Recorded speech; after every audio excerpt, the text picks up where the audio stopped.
Hello everybody, welcome to Light. Today, we're talking about coronavirus and alcohol, why you shouldn't drink during self-isolation. But before that, I need to thank you for watching this video. Subscribe and turn on notifications so you don't miss more videos of new productive things and much more. Let's go. Facing the COVID-19, new coronavirus disease pandemic, the countries of the world must take decisive action to stop the spread of the virus. In these critical circumstances, it is essential that everyone is informed about other health risks and hazards so that they can stay safe and healthy. With the recent COVID crisis, there has been an increase in alcohol consumption. The Australian Institute of Health and Welfare released figures that showed 70% of people were drinking more alcohol than normal, with 34% now drinking daily. 28% of those people reported they were drinking more alcohol to cope with anxiety and stress. As a result of this increase during the COVID-19 pandemic, the Australian government has announced $6 million in funding to help people experiencing alcohol problems. People may choose to drink for many reasons, but overall motives tend to fall into two main categories: enhance positive feelings and suppress negative feelings. During the COVID-19 pandemic, both motives can play a role in drinking more than usual. First is related to the stress of dealing with the restrictions of COVID. We have a natural desire to be with friends or visit attractions, or just to get out of your house. Drinking suppresses these negative emotions of missing activities or loved ones, and overall feelings of loneliness. The second motive to drink alcohol during this time is that people are trying to achieve something that has positive connotation during this time. People may drink to enhance the feelings associated with the positive news or artificially create positive feelings. There are gender differences in drinking motives as well. Men are more likely to drink alcohol to enhance positive feelings, while women are more likely to drink to suppress negative feelings. Drinking levels. The National Institute on Alcohol Abuse and Alcoholism defines moderate drinking as up to 1 drink per day for women and up to 2 drinks per day for men. And the overall current recommendations are no more than 14 drinks per week, and no more than 4 drinks per occasion for men, and no more than 7 drinks per week, and no more than 3 drinks per occasion for women.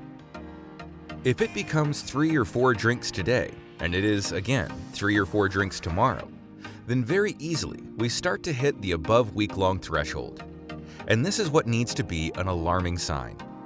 The COVID-19 pandemic has changed some social behavior expectations, as many traditional in-person social activities have been canceled or limited. This gives some people a sense that drinking at home is okay, while in other circumstances, these people would have been concerned or received negative feedback due to the consequences of their drinking. This can lead to some people drinking more than they would have previously. How to help. Physical support meetings aren't happening right now, but the way that support is being offered through the web and social media has really changed. There are electronic meetings available through support groups such as Alcoholics Anonymous, Al-Anon, Co-DA, just to name a few sites. There are also sobriety groups or Alcoholics Anonymous digital meetings through social media, chat rooms, and telehealth. You can also call your sponsor for help. They are not only available for risky drinkers, they are also concerned about the people who have never sought out help and are now drinking more while stuck at home. If you are concerned about your drinking or a loved one's drinking during the pandemic, there are some things that you or your loved one can do. Get active.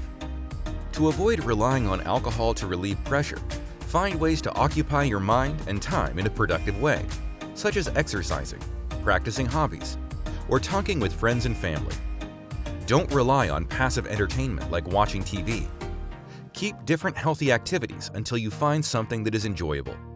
Seek out healthier alternatives for managing stress and anxiety. Share your concerns. Have an honest, clear, and direct conversation with your loved one.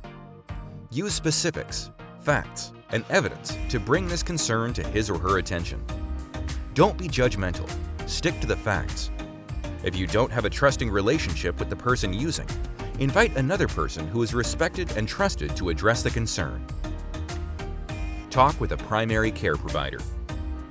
Many people carry trust in their primary care providers, and they have knowledge and tools to assess for presence of alcohol abuse, such as tests that detect changes in liver function or increased rise in red blood cells. If you or a loved one is struggling with alcohol use, do not hesitate to reach out for help during the COVID-19 pandemic. Subscribe and turn on notifications so you don't miss more videos of new productive things and much more.